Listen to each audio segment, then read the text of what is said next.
We're expanding the mission objective to include housing to a greater degree. We're looking at a year from now, September is what we're hoping for.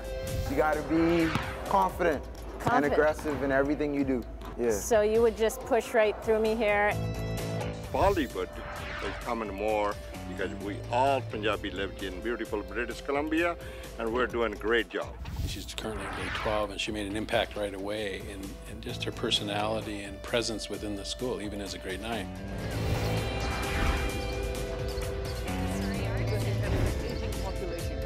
I'm Leah Bolton. I'm Atwal.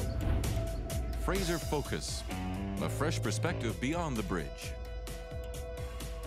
Hello and welcome to another edition of Fraser Focus, local places and local faces. I'm Dean Atwal. And I'm Leah Bolton. As you can tell, it's mid-December. It's super sunny out. We visit a local basketball team. It's a prep basketball team. They're grooming the players for university teams. As well, we launch our Student of the Week. Now, the Lower Mainland is known as Hollywood North, but did you know it's also known as Bollywood West? Coming up later on in the show, we're also heading out to Chilliwack to investigate the Ruth and Naomi Mission helping the homeless. Faith plays a very important role for many people here in Chilliwack. I'm on my way now to the Ruth and Naomi Mission in the heart of Chilliwack. This was founded by Ted and Ann Stoker, whose heart for the homeless has helped them to serve people for generations. Ted and Ann, who are our founders, they used to meet people for coffee in a park downtown. Okay. What they would do is go home and make sandwiches and come back and give the folks sandwiches for lunch. And that's how we started the feeding program, was basically because of what they did back then. That was great when Ted and Ann started because they were providing food. Today we do so much more than that. So much more than just... Yeah, but the name is so well recognized here in town. Downstairs is a dining hall. It's where we distribute clothing. We give showers every day to folks that want to come in off the street to clean up. Then we also provide a laundry service that they could do their laundry. Plus it's a drop-in center too, so they can come in and have coffee. We get vegetables that are donated every Wednesday, plus the clothing that's donated during the week. We have volunteers that come in on Wednesdays that put it together. So the food's going into hampers and their clothes are being sorted by size, etc. This place is awesome. I come here just to give back and try to help others the way I was helped here.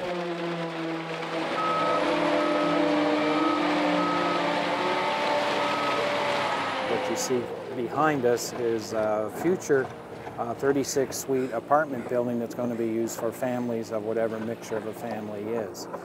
So we're reaching out to children and single parents and trying to give them hope and provide them some stability within a family. So this here is the entrance, and on this wall and in this corner is going to be the wellness center. So the first 2 floors is basically commercial oriented, and the up is 4 floors are residential. Oh. And then this here is a daycare, which the playground runs off of. And then this is upstairs, which has a teaching kitchen, women's recovery for 9 women. Ooh, okay. And then here is our offices, which will be relocating. And when you're done, we're going to do a portrait, yeah? This is about people who just don't have homes. So you're expanding the mission. We're expanding the mission objective, yeah, to include housing to a greater degree. The other thing, what we're standing on, we used to own 2 homes here, and one of the homes was used for a women addiction recovery program. But on the 2nd floor of our new building, we're going to have beds for 9 women who will be in recovery and transitional housing. We're looking at a year from now, so September is what we're hoping for. September. Yeah. That's going to be a big celebration. So the only unfortunate thing is that the need is so great right now that September is a long way off to meet a need that exists today. There's a great need for it, actually. It's really hard finding any kind of accommodation right now in Chilliwack. Right now, the immediate need would be for more shelter accommodation. But in long-term need, obviously, there's got to be some more low-cost housing, really.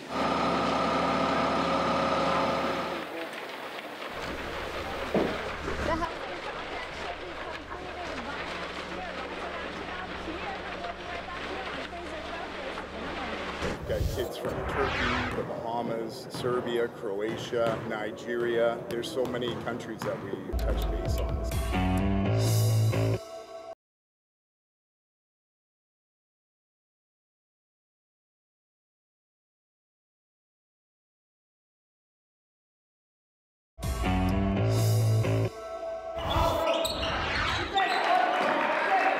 Hey guys, welcome back to Fraser Focus, local faces and local places. Right now, as you can see, I'm here in Langley with some basketball teams who are playing a high level to prepare them for university teams.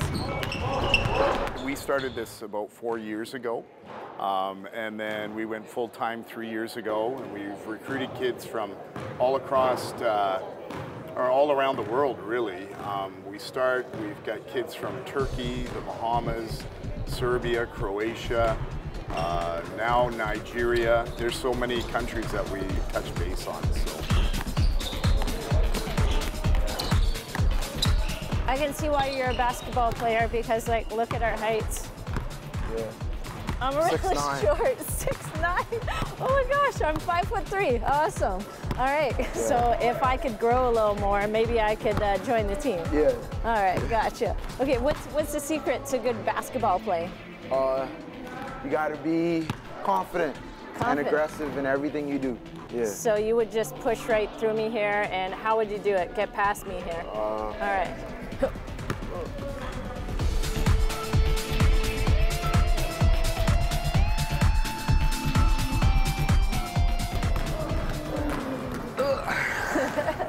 Who's this guy? My nephew. Nephew? Yeah. So are you training him up to be a big star? Yeah, hopefully one day. So if you were going to give your nephew some tips, what would you tell him? Like best basketball tips. First, you gotta get your jump shot going. You gotta learn how to shoot, and then dribble. Okay. And then learn how to dribble, and then you'll be a good point guard like me. Okay.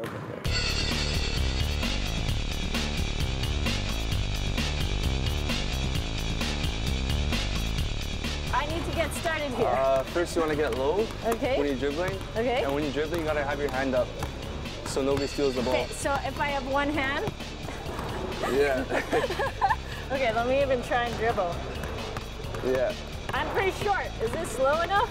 That's a little bit too low. Hey, well, then you can't get it, right? Yeah. Since he walk, he play basketball. He's hardworking and he's very talented. It's not that I'm mom, but you know, they said that and they got him in the team. And he has oldest brother, Kenan Krupic.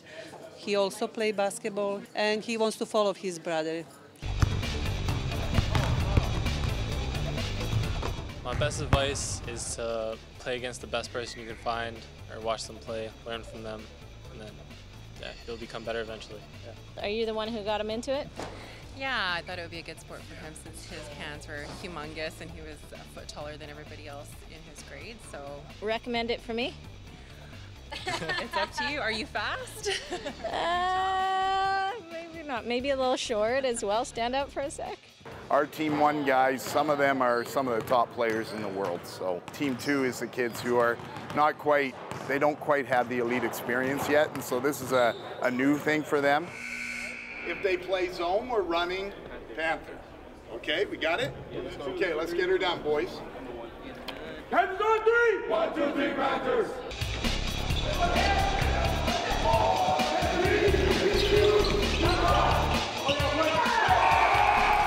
You are on Team 2. So what did it take for you to get on this team? I think my mom contacted the school and talked to the coach, and then she told me we were moving here. Yeah. So I just went with it. I think I've improved a lot since I came here. Okay, what's your best skill? Probably taking it to the hoop. It's tough to get on this team, isn't it? Yeah.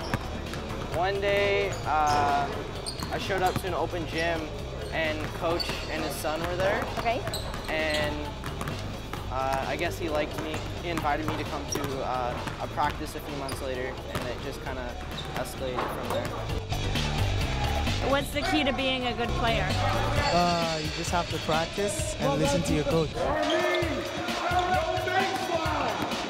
As you can see, they're working hard. Stay with us here on Fraser Focus. We'll be right back. Yeah, I mean, I think it's great that you don't have to go all the way to India to be in an Indian movie. The fact that they're shooting all these films here gives us an opportunity.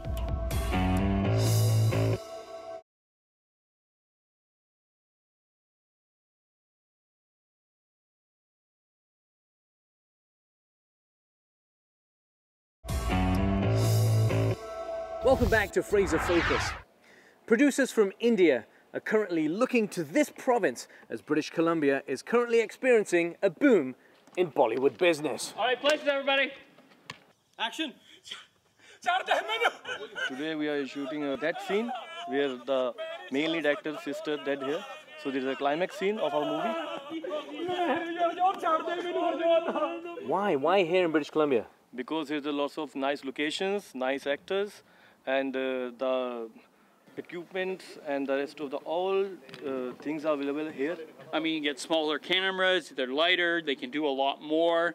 You don't need the huge production, huge staff. You can do them on a bit of a smaller budget and still look absolutely amazing. Hold that and give them a little sunlight, okay? So you come over here. Bollywood is coming more because we all Punjabi lived in BC, beautiful British Columbia, and we're doing a great job. Number one, the BC government, they give the tax credit. Whoever they have local hiring the more people, they spend the money in BC. So they're going to be government is supporting that to bring the more people, more business in BC. We have in this movie, we are 90%. We have the local people. Yeah, I mean, I think it's great that like you don't have to go all the way to India to be in an Indian movie. The fact that they're shooting all these films here gives us an opportunity. Could you define what is the meaning of, for the viewers that don't know, Bollywood and Pollywood? Thing is, like, you know, we like to attach everything with Hollywood. So when it's Punjabi, they put P in front and make it Bollywood. And when it's Hindi, it's Bollywood. A trail of drugs, a trail of blood. The difference between Bollywood and Punjabi cinema are basically budget. Straight down to budget. The Punjabi cinema are a little bit less of a budget that they have. They're doing it more economically. Where Bollywood is equal to Hollywood. They have full production scales. They rent the full trucks, the full gear, everything.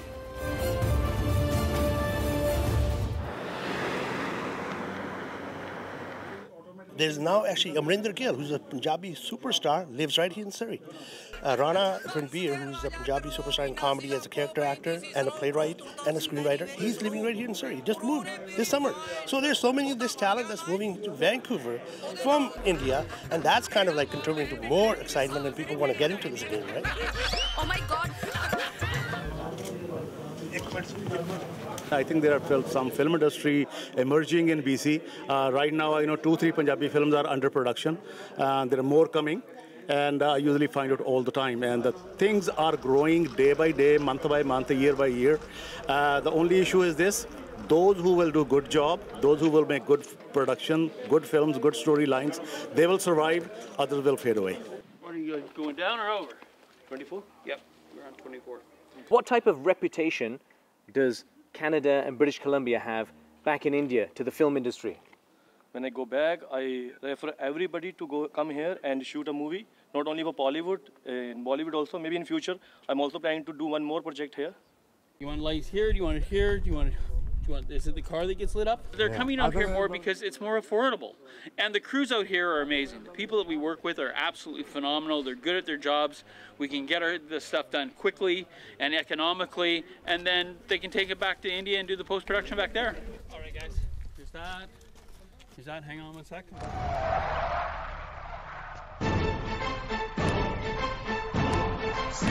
Most would say that the genre back then was, with Bollywood movies, typically, historically, has been action. I think now it's more of a focus on real-life stories, things that people go through, the everyday struggle. For example, drugs, which is a big issue in the Indian community here. So I think the push is towards more realism instead of fantasy. And walk off frame. One of India's largest production studios, Zee International, recently announced it's opening up second headquarters right here in the Lower Mainland. You're watching Fraser Focus. We'll be right back. He was just talking about how proud he is of my accomplishments and for being my reference for university application.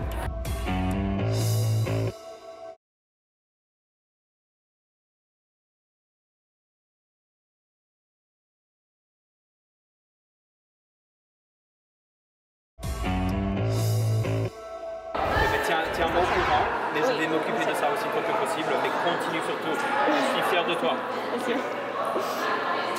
So he was what? So he was my social teacher in grade 9 and 10. He was just talking about how proud he is of my accomplishments and for being my reference for university application. Hey guys, welcome back to Fraser Focus, Local Faces and Local Places. This is our Student of the Week segment. I'm here with Alexandra. She is an exceptional youth in the neighborhood, and we're gonna see what her life looks like. Let's head to class. Il va là pour se détendre. Donc il ne veut pas faire le travail de lire les sous-titres. Il veut s'installer. First of all, she came to us from another country in grade 9. She's currently in grade 12, and she made an impact right away in just her personality and presence within the school, even as a grade 9. And she had a leadership role right away. She endeared herself to her school and her peers very quickly, in a way that she was ingratiated herself to our school. So we're very proud of that. And it just matured through the years as she's matured through the years. And she got more impact, more involved in all of, both inside her school and outside the larger community. So I've initiated about 4 clubs in grade 9 and 10. Okay, sorry, 4 clubs? Yes. I'm currently running 2 of them as well. Most of my emphasis is on the medical club. It's a very educational, very hands-on club. Got your backpack? Yes, we're ready to go. This is Miss Ramsey. Hi, how are you? Good. She is my sponsor teacher for the medical club that I've initiated last year. She sees a need, and she'll see a need maybe every year that we should have a club about this. What do you think? And I said, well, you know what to do. Go find a teacher sponsor. And Med Connects on the 12th, which is going to be on Sunday. Yes. How many people are going to Med Connect? Yeah? Med Connect? No? I mean, you get one of these students once, couple years. Everything I say to Alexia, every time we work on something, she sees and understands and appreciates the growth. She is one of the sweetest, charming, endearing people I've ever met, and I know now that she's doing her research project over at SFU, I told her that her first project needs to be Alzheimer's, and I want her to cure Alzheimer's so I can keep living. So right now I'm actually in the process of developing a research project. We're working on a proposal, and we're going to enter a BioGenius, an OP BioGenius competition. I don't know that necessarily the reason that she's Student of the Week is that because she does so many things. I think underneath it all, she's someone who really cares about her community. I think she's somebody who works really hard for great results. I think that she's somebody who really exudes values that I think everybody feels is important. I'm trying to kind of express this feeling through everything that I'm doing outside of school, in the school, whatever I am, the student council. I'm really trying to bring that passion in people because I know how hard it is to go through changes and still find your passion, still find something that you like doing. And if you have a closed mind, then you lose a lot of potential. I want people to find their own potential. That's it for Alexandra this week. We will be back again soon with another Student of the Week. In the meantime, we're going to head over to another story in your community. Let's go. I'm in Langley right now for their breakfast program. Today's special treat, they're having waffles. I have some apples and cinnamon, and I have some this stuff. Yeah, we got apple cinnamon, and then we do our own strawberries. The first 2 years that we were in business, we were based out of Vancouver, and we were doing the daily lunch service. And the first year of our operation was really great. I mean, we got lots of exposure. Now we're based in Langley, so we selected Langley Meadows. What is this breakfast club? Okay, so the Breakfast Club is a national organization in order to organize a breakfast center in their school for kids from maybe lower income families, kids that are marginalized, parents who can't afford breakfast. They can actually sign their kids up, and they can come out for a free breakfast every day of the week. So the attendance we use to sign in to sort of see who's coming, but also to track trends so we know how many kids we have to provide breakfast for, and it lets us know what we're planning for the next few weeks. There you are. I haven't had cheese on my waffles before, but hope it tastes good. Really good. What's your favorite part? The whipped cream. We're a community school and we really focus on community, so we wanted it to be open to everyone. So The kids who come to Breakfast Club are lots of different kids. So they might be hungry, but they might have already had breakfast at home, and they come just because they want to start their day with friends. What are you going to put on your waffle? Whipped cream. Was it really good? Yeah. What was your favorite part? Just the waffle. I know some kids that could definitely use it, especially, you know, either single parents, working parents. Definitely, you know, the kids that are underprivileged, it gives them a breakfast. I want blueberries, maybe strawberries, and some whipping cream. Your kids are probably coming in, they got food, lunch, whatnot. Oh, I think it's great. Yeah, they can sit with their friends and they enjoy that and they love the food when they come. Breakfast program, somebody didn't finish their waffle. No. I just started like 5 minutes ago. Okay, so you're gonna finish it though, right? Yeah. You need to shove it in your face. What about you guys? Good waffles? Yeah, totally. Okay, I'll empty it. Thanks, Libby. We get donations from the School District Foundation, so that's how we fund it. And then Cobb's has been phenomenal. They donate bread every week for us. Thank you. Would you like some whipping cream? Mommy. So this is our 3rd year of doing this program, and the kids really, really appreciate, you know, what we do and the fact that we come out. They've given us little cards and little presents in the past to thank us for coming out, and it's really nice. It's really nice. And we're wrapping up this edition of Fraser Focus from the sunny community of Cloverdale, British Columbia. Local faces and local places. If you guys have a story to tell, don't forget to contact us. You can give us a call, or there's always social media. JoytvBC. I'm Leah Bolton. And I'm Dean Atwal. Thanks for watching.